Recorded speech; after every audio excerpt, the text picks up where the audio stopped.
সংস্কারবিহীন ঐতিহ্যবাহী রুদ্রসাগরে আগের মতো আর পর্যটক যান না। ফলে সমস্যায় নির্মহলকে কেন্দ্র বসে জীবিকা নির্বাহ করা ক্ষুদ্র ব্যবসায়ী ও নৌকা চালকরা। বর্তমান রাজ্য সরকার ঢাকঢোল পিটিয়ে পর্যটনকে বিশ্বের দরবারে নিয়ে যাওয়ার চেষ্টা করছে। পর্যটন কেন্দ্রগুলিকে আকর্ষণীয় করে তুলে দেশ বিদেশের পর্যটকদের কাছে আকর্ষণীয় করে তুলে রাজ্যের অর্থনৈতিক উন্নয়ন ঘটাতে চাইছে। কিন্তু সেই পরিকল্পনা কি বাস্তবে রূপ পাচ্ছে?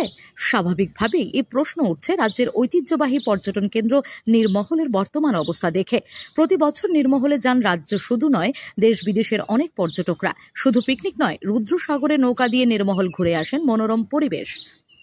এতে করে সেখানকার স্থানীয় ক্ষুদ্র ব্যবসায়ী ও নৌকা চালকদেরও আয় হয়। তারা এই আয় দিয়েই সংসার প্রতিপালন করে থাকেন। কিন্তু গত 1 মাস ধরে তাদের জীবিকায় টান পড়েছেন।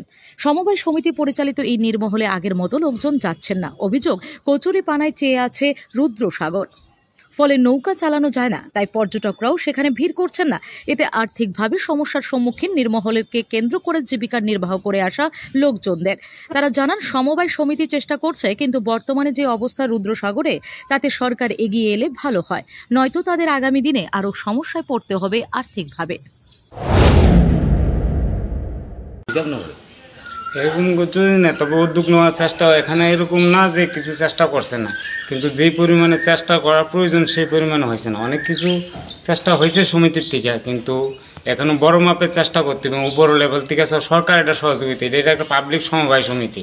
সমবায় সমিতি যথেষ্ট চেষ্টা করছে এখানে সাফ করার জন্য, কিন্তু তো ওনারা একলা ক্ষমতা হয়েছে না এটা পরিষ্কার রাখার জন্য। এখন সরকার এটা উদ্যোগ না নিলে এটা কিছু করা যাবে না। এখন সরকার নিতে হবে উদ্যোগ। এখন সমিতি কিছু করেনি তা না, অনেক চেষ্টা করছে, কিন্তু কচুরিপানা এতটা হয়ে গেছে বেশি, কিন্তু এখানে সমিতি আমাদের সমবায় সমিতি পক্ষে একা এটা পরিষ্কার রাখা সম্ভব না।